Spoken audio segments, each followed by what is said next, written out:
How's it going, Yankee fans? Welcome back to Fireside Yankees with Alex and Ryan. And guys, when Ryan hits me up via text and says, I have a perfect trade for you, you freaking better believe we're going to do a whole episode about it. So today we're talking about an interesting left-handed bullpen arm from the Miami Marlins. Of course, bullpen arms, you always want more support there. You can never have enough relief pitching, especially good lefties. So right now the Yankees don't have a lefty bullpen arm on the roster. Of course, you've heard the links to Tim Hill, Andrew Chafin. We've heard some inklings, but nothing has materialized just yet. So instead of going out and acquiring a free agent, which may push us even further past that fourth luxury tax threshold at $301 million and make the taxes exponential, I think this is a good supplement to go out and get a guy with 4 years of control that Ryan has conjured up here, a lefty, four-seam fastball slider combination, a lot of upside. I think the underlying metrics, as Ryan will break down for you guys, certainly bodes well for what the Yankees are always looking for: high strikeout, high whiff percentage guys, in this bullpen. So Ryan, how you doing today, my friend? And tell me about this little trade for Andrew Nardy you have for us. Yeah, so first and foremost, I'm doing well, and secondly, I had a two-player mock trade basically for Andrew Nardy. The Yankees would part ways with two players or two prospects in this scenario, and it would be catcher slash first baseman Rafael Flores and right-handed pitcher Elmer Rodriguez Cruz. Elmer Rodriguez Cruz they acquired from the Boston Red Sox for Carlos Narvaez. He's a top 30 prospect in the organization, and Rafael Flores is somewhere in that top 10 to 15 range. So you're parting ways with someone who is, pretty solid, but you're getting a controllable impact reliever, a pre-arbitration reliever, someone who's going to be cheap, and that's super important when we talk about the pursuit for an infielder, because as things stand right now, Alex, they are in a very difficult financial situation. I talked about it a little bit in the article that I did on Andrew Nardy, where if they were to pay someone like Tim Hill, for example, they would pay a 90% tax on top of that. If they pay him, $7 million, $8 million, which it seems like is the going rate for relievers of his caliber on the market right now. You could even argue for $10 million for Tim Hill because of some guys who have gotten $10 million who haven't had the success you've had this past year. And if you do the math, it's, on top of the tax, it's $19 million if you pay him $10 million. It's somewhere in that $14 million range if you pay him $7 to $8 million. Suddenly you're paying, pretty significant money just to roster another reliever. So I think the Yankees' best route might be trading for a reliever, and Andrew Nardy brings a lot of swing and miss stuff. He is a strikeout machine. Over the last two seasons, he has a 23.3% strikeout to walk percentage, a strikeout rate of 32%. His average exit velocity is 86.3 miles per hour against. He has a hard hit rate allowed of around 30%. I know he gives up some home runs, but in terms of limiting damage contact as a whole, he does a really good job at that. This past season, I know is north of 5 ERA is going to scare some Yankee fans off, and I get it. ERA is an easy stat to kind of understand and rate pitchers on, but I don't think it's particularly wise to look at relievers and only look at their ERA. I do care about their whiff rate. I do care about how often they allow damage contact, and in the case of Andrew Nardy, he had a 2.76 expected ERA and a 5.07 actual ERA. When we're talking about relievers, you can be unlucky over 60 innings. Do not let anyone tell you otherwise. You absolutely can have bad luck for a 60-inning stretch. Andrew Nardy has run into some pretty poor luck in terms of run prevention over the past year, but you look at the previous season when he had a 2.67 ERA and a 2.77 expected ERA. You look at this year, we had a 33.3% strikeout rate. That was up nearly 3% from last year. You look at the fastball, 94 miles an hour, a nice slider with good horizontal and vertical movement. It's got good drop, good vertical action, horizontal action. Both these pitches generate whiffs at around a 30 to 35% clip. He gets good extension on the fastball. He's just a really, really good relief pitcher. He is someone who I think the Yankees would be all over. I'd be shocked if I found out the Yankees didn't even call on him. I think this is someone that they would have a lot of interest in, who would fit their bullpen perfectly. And quite honestly, Alex, if you want to talk about what the Yankees need, they need more swing and miss. That's what they need in that bullpen. And I love Tim Hill. He rocks, but I'm not particularly sure if you can argue that for 2025, Tim Hill will be better than Andrew Nardy. Definitely not. I mean, one of them is 34, and Tim Hill at something around that range, then Nardy's 26. So the upside is certainly much different. But listen, like I said earlier, having more relief pitchers is always a good thing. And the Yankees, they don't have a lefty right now. So the Miami Marlins have been a frequent flyer for them in terms of acquiring players. We saw John Birdie. Of course, we saw Jazz Chisholm. There's a lot of things to like about trading with the Marlins. They have a lot of talent that sometimes translate a lot better elsewhere because, going from a team that's hell-bent on losing to a team that's hell-bent on winning is quite a difference in culture. And I think that players, Jazz is a perfect example, going from a team that, he played 145 games last year, a career high for him, and he was okay for Miami. He was good, not great. And then he gets to the Yankees and he erupts into a really productive player. And he's having fun and, building confidence and becoming, showing that aura that makes him Jazz Chisholm. And that's what we love about him so much. And, Andrew Nardy, he's not going to be a Jazz Chisholm type of aura for this team, but going from a low leverage, everything is low leverage in the Marlins, even if it's a 2-3 freaking game in the regular season, it's all low leverage for them because nobody cares. They know they're not making the playoffs.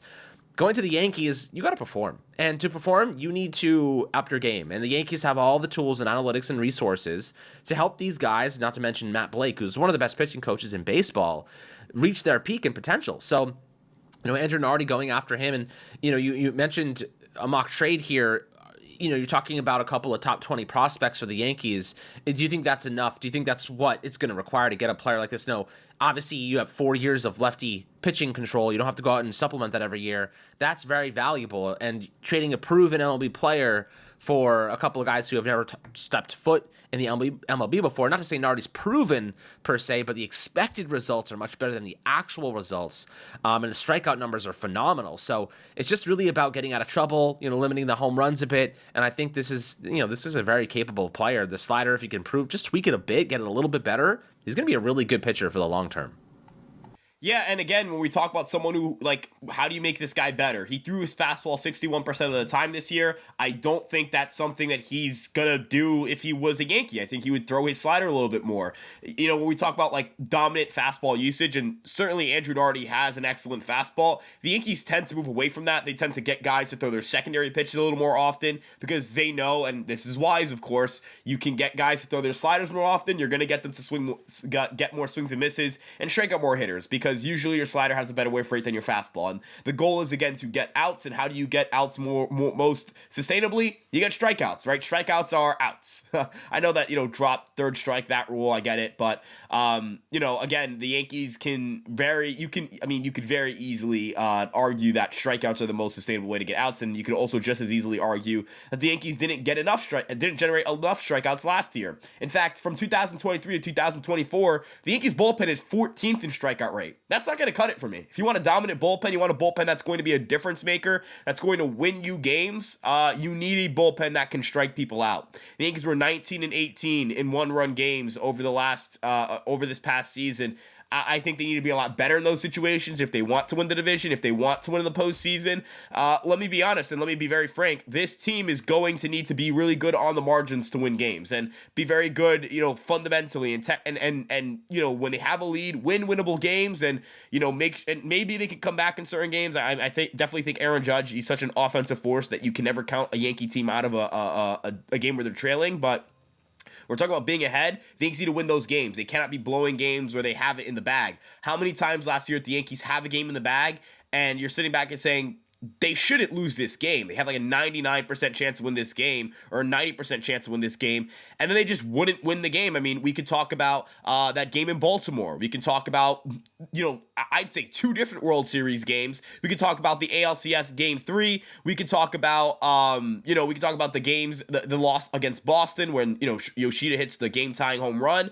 There are just so many games that it's just they should have won. They should have won. They should have won. And they didn't. I think of the Mariners game, they had, 1 out or 2 outs and nobody on, and a 3-run lead, and they didn't win that game. I'm just trying to keep rattling off games off the top of my head. But those are the games that stand out as they should have won those games, and they did not win those games. They had no business losing those baseball games. The Kansas City game where they had, in the regular season, they had, I believe, 1 out, nobody on, and a 1-run lead. You need 2 more outs without giving up another run. You have to win that game. Every single time you have to win that game. So the Yankees have had too many situations where they've had, basically a 90% or a 99% chance to win, and they didn't win those games. Andrew Nardy just, again, further emphasizes that they would go out and they're going to go out and they're going to be able to lock down those games, win those games. Again, it's about winning winnable games. They one fewer games than they should have last year. That can't happen again in 2025. It certainly can't happen again in 2025. They need to make better pitching decisions in critical moments, and, having a guy like Nardy certainly helps with that. So, we'll see how things progress there, but obviously the Yankees, in my opinion, Ryan, until they move Marcus Stroman's contract, they're going to be pretty quiet. That's kind of, even going out and getting Nardy, of course, that doesn't require much of a financial implication, because of the control, and obviously, I believe he's still pre-arbitration if that's the case. So, you're looking at a pretty affordable move. So I don't think that move necessarily is held back by Stroman's situation, but any big acquisition that incurs at least $8 to $10 million in money is going to require Stroman to be offloaded from the books rather soon. I think that'll be priority number one going into spring training in a month here. So, I don't know. Do you think that that's holding up the rest of the Yankees' moves right now? Because I get the sense that they don't want to keep pushing themselves over that last luxury tax threshold. And if that is the case, moving Stroman, even if it means pairing a prospect with him or paying down some of his salary, which is almost certain, is going to be the first domino that has to fall for them to make another move. Yeah, I agree. Look, the Yankees have to, move Stroman's contract. I know that that's part of what they're going to do, and that's something that they feel strongly about. But I'm going to say something right now that, may upset some people, may rub people the wrong way, but unfortunately, it is what it is. This is the reality of it, and I deal in truths. I don't deal in, fan delusion or whatever. Look, the Yankees called themselves the Mecca of baseball. How many times did reporters leak after Soto signed, whether it's passing saying, yeah, the Yankee officials quietly, they're sigh of relief that he's gone. People saying, yep, the Yankees can build a better team, more fleshed out roster. Do they really need Soto, this, and that? And that wasn't coming from just writers. That was those writers talking to people in the Yankee organization who felt that way. Again, Brian Cashman called them the Mecca of baseball. All this talk about, they're the New York Yankees. They're going to spend this, and that. And we're in a contention window, and an infield market that hasn't moved and has players who the Yankees could sorely use. It's there for the Yankees taking, and they haven't really done anything. Granted, no one has really done anything, but my point is, when we talk about having to wait to move Stroman and make moves, that is small market shit. That is, we're not the Yankees. The Yankees I don't remember a time growing up when the Yankees had to do that. When the Yankees were like, well, we have to wait until we move this guy before he signs someone. No. You're the New York Yankees. You cost. See, the Yankees and the Dodgers, the price of attendance, parking. Oh, the Yankees don't have parking, but attendance, concessions, getting the TV services to watch the team. It's all relatively the same price. The Yankees and Dodgers both, they charge a premium for quote unquote a premium product. The Dodgers are a premium product. The Dodgers should cost a ton to watch because they're the Dodgers. Look at the team. Look at the roster. Look at how many games they're supposed to win this year. They've won 2 World Series in the last 5 years. Why do the Yankees cost a premium? Why? Why do they currently cost a premium? Because they have Aaron Judge? That's great. You have a payroll that's about $10 million more than the Phillies. Phillies have been to a World Series just like you. They've been to the postseason each of the last 3 years. You haven't. You've been in 2 of the last 3 years, but we'll say relatively similar playoff success. Why do you cost significantly more than the Phillies do to why does it cost more to be a Yankees fan than be a Phillies fan right now? It shouldn't. If it's going to cost more if it's going to cost as much to be a Yankee fan as it is to be a Dodger fan, if not even a little bit more to be a Yankee fan, I expect to be running out a $330 million payroll in Aaron Judge and Garrett Cole's contention in the potential last couple of years before they stop being superstar caliber players. I can't really entertain. The Yankees have had an A offseason. 2 thumbs up. We don't know who our third baseman is. We have no left-handed pitchers in the bullpen. But 2 thumbs up, guys, because for what? I'm not going to do that. I don't see I saw ESPN say an A for the Yankee offseason. They don't have a third baseman, guys. We don't have a third baseman. Oswaldo Cabrera and DJ LeMahieu are starting third baseman. We don't have a left-handed reliever. We're holding up on Marcus Stroman because we signed him to a deal last year, and we're holding up on waiting to trade him and figuring out our payroll situation to maybe, just maybe, add Jorge Polanco to the infield. Come on, guys. I'm someone who likes being optimistic, who tries to explain what the Yankees are doing, and this is what the Yankees are doing. They're trying to not spend as much money as humanly possible to make this roster better. They're trying to spend as little money as they possibly can to have the best roster in the American League. And luckily for them, the American League sucks, but unfortunately for them, there are still players out there that could change the balance of the AL. Again, I want to heed warning to any Yankee fan right now. If the Red Sox sign Alex Bregman, the odds of winning the division, I think, take a dramatic decrease. Because the Red Sox go from a team that go, yeah, they're worse than the Yankees too. They're right there with you. Because you don't have a third baseman. You do not have a third baseman. Don't see one on the roster. People can say LeMahieu, Cabrera, this guy, that guy.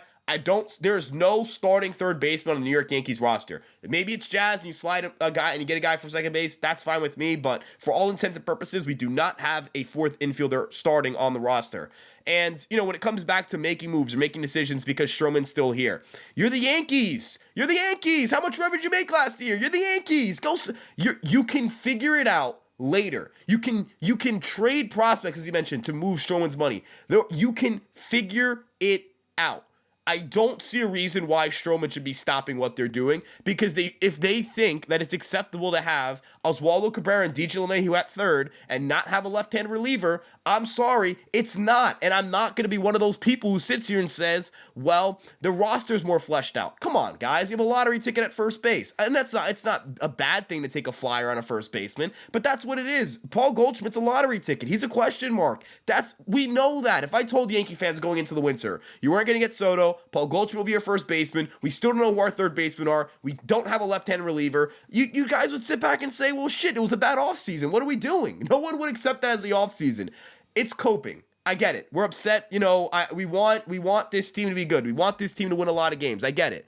But come on, guys. I'm not accepting they don't have Marcus Stroman. They have Marcus Stroman on the roster. They can't pay an infielder. Bullshit. You called yourselves the Mecca of baseball. Do you know the Mecca of baseball is? The Dodgers. Are the Yankees the Mecca of baseball in their own city right now? Are they the best show in town right now? The fact that that's not clear-cut, Mecca of baseball, why ever say it? No one held the gun to Brian Cashman's head and told him to say Mecca of baseball. It's not like, one of those prank shows they call it and say, Brian, call yourself the Mecca of baseball. Come on, do it. He said it on his own, he made his own decision to decide to say that in a press conference in front of everybody. That's on him. So he said it. That's the bar. My bar, Alex, is Mecca of baseball. It's Dodgers, right? Like if the bar's any lower for you guys, then you're fine with them lying to you to your face, right? They told you better team without Juan Soto, right? So my bar's here. My bar isn't, I hope they sign Tim Hill after they move Marcus Stroman. My bar is, if we move Marcus Stroman, I want Alex Bregman. Because we're the Yankees. Mecca of baseball. Mecca of baseball. That's Mecca of baseball. Again, that's their language. I'm using their words. I'm not using any words that they haven't publicly admitted to or hasn't come out of the Yankee organization through the media over the last 2 years. So, again, I'm using their words, their language, their verbiage.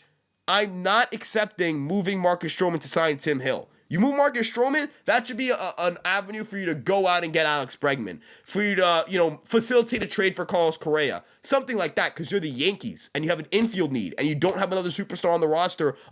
Is there another superstar on the position player side of the ball that isn't Aaron Judge? It's really just Aaron Judge. There's no superstar or all-star regular in the lineup right now. Jazz has all-star upside. I think Bellinger has all-star upside. I think Wells has all-star upside. Maybe that's a hot take for some people, but I think he's very good. Jason has all-star upside, although, worse median outcome than the other three guys I just mentioned. I need stars, dude. I can't stand to hear about how Marcus Stroman's holding them up. How is he holding you up? You're the Yankees. You make so much money. You print money. I know they have some debts with the stadium. I know they have some payments you have to make outside of just the payroll and all that stuff. Be the New York Yankees. And I'm not asking you to be over the threshold, the fourth threshold every single year. I'm just asking you to be over the fourth threshold this year so that we can try and win the World Series this year. Because if we do this year, duck under the fourth threshold next year, run a $250 million. I don't care. You win the World Series. I couldn't care less, man. Go win the World Series. That should be your goal while Aaron Judge is still in his prime. And it absolutely is and should be agreed. So, that's kind of what the roundabout conversation is this whole offseason. After they've made those bigger deals early on, after they lost out on Soto, they've been rather quiet. And, I preached patience in the last episode, and I think I still stand by that because the truth of the matter is there's time. And Cashman's doing the one right thing is not aggressively making a bad decision because the market's quiet, right? People are waiting. They're seeing if injuries pop up. They're seeing if anyone shakes free. They're seeing how salary stuff and arbitration still unfolds. Like, there's a lot of things still left to happen, and the Yankees may find themselves in an advantageous position. And if any injuries happen on the Yankees, they want to have their resources to allocate in case they have to supplement anything. So I understand being patient, and whether it's a Luis Arias or anybody else, they're not going anywhere. No one's acquiring Luis Arias. No one's acquiring some of these guys that we've talked about. So I agree with you, though. Jorge Polanco's not moving the needle for me. There's one depth piece that we both like in Jose Iglesias, who was with the Mets last year. Veteran, good defender, can play third base. Excellent offensively last season. Historically not great. I know the Mets want to bring him back potentially, but interesting. But you mentioned depth piece. That's the clarification. Yes, depth. We look at because we look at a Jose Iglesias on the bench. You're like, yeah, that's a nice bench piece. Hell, Jorge Polanco on the bench. That's beautiful. You know what I mean? Like, I'd even say Brendan Rodgers off the bench. That's beautiful because the guy, you can see a defined role. You get what I'm saying? Like it's all about having a quality bench. They don't really have one. I look at DJ LeMahieu. He's not gonna have to earn his job, and that bothers me. You know what I mean? There's so many things I think kind of like as we get closer to spring training, it's like, dude, I'm excited about this team, don't get me wrong, but like there are just some repetitive things from last year. Last year, we didn't really have a third baseman going into the year. DJ LeMahieu was a starter. Granted, the perception of DJ LeMahieu was a little bit different, and granted, it should have been. He was about a league average player the year prior. I thought it was completely fair to say, yeah, you know what, if he's a league average player again, 2 thumbs up, right?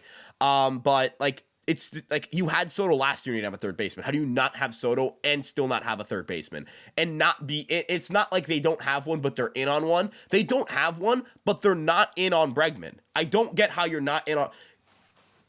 I remember in 2009, they signed Mark Teixeira, and he was supposed to be a Red Sox, and the Red Sox really wanted him, and they kind of needed a first baseman, and the Yankees signed Teixeira, and that changed the outlook of 2009. The Yankees in 2009 went on to win the World Series, and for everyone saying, but the qualifying offer, the IFA, the international free agent money. Alex, are you aware which pick the Yankees gave up and what pick that ended up becoming? Or do you know who that player was? Mike Trout. It became Mike Trout. You couldn't have a worse possible pick to lose over the last 20 years than Mike Trout. There has not been a better drafted player that has been drafted through the amateur draft. There's not been a better draft pick over the last 20 to 25 years. And that is the pick we lost to sign Mark Teixeira. Would you go back in time and undo the Mark Teixeira signing? I wouldn't. You won the World Series. Would anyone do it? Anyone in the comments, if you would undo the Mark Teixeira signing, please tell me in the comments and explain why. He's went on to win the World Series. So, the international free agent thing. You can trade for international free agent money. Go trade some guys for international free agent money. What, the Blue Jays traded for $2 million in IFA money? Go trade for like $1 million in IFA money. That's what you lost in Bregman. Oh no, you might not sign a guy whose median outcome is being a single A 9 hitter. You know what I mean? Like, come on. When I look at even like the cost benefit analysis, you want to look at like how cost effective it is. I kind of don't like if it's a 6-year deal, get not being in 6 years Alex Bregman, right? I think you and I can agree the long-term outlook ain't great there, but if he falls into that short-term game, man, I'm sorry, you've got to be front and center, first team calling Boris, and the first team making an offer telling him, dude, whatever you want, whatever's gonna get it done, let me know now and we'll see if we'll match it, because you couldn't think of a better fit. And could you imagine how great it would be to just rip him out of Boston, just like take that from Boston? It would be beautiful, man. It would be glorious. Nardy's great. I love Nardy. He opens up the door to a lot too. He's cheap because you can open up the door to a lot of infield opportunities. If the Yankees get a cheap reliever and move Stroman again, all eyes should be focused on again. Remember, guys, Mecca of baseball. That's what they call themselves. What would the Dodgers do in this scenario, Alex? Sign Alex Bregman. What would the Dodgers were like? Yeah, we could use some bullpen help. Let's sign Tanner Scott and Kirby Yates, maybe the 2 best relievers on the market. Like, that's what they do, right? I don't want to hear no. Yeah, but Jorge Polanco, like, he can't play defense and he's unreliable health-wise. I think he's a good flyer, but, like, you should have just brought back Gleyber, man. Like, what are we doing? You want a bad defender, bring back Gleyber. All this, we didn't like the fundamentals that Gleyber had. All right, you're going to bring in Jorge Polanco? Good idea, man. Like, come on. That's BS. I don't buy it for a second. My bar is set to here now. My bar is here. I look at the rest of the AL and I go, expectations are mounting. They're only growing. They are absolutely mounting, especially as the Dodgers continue to improve their roster at will. So, going to be an interesting couple of weeks, but we're going to dive into some more details and obviously ideas, and kind of just getting through these winter months with you guys. I know it's slow, and obviously we're craving some baseball, and it'll be here before you know it, and we'll be back at it doing everyday content for you guys and updating you on the spring training performances, and taking a look at some of the guys that are impressing us. But as always, my friends, make sure you drop a 5-star review on Apple and Spotify. Drop your comments in the YouTube comment section, like and subscribe, and we'll catch you guys on the next Fireside Yankees episode.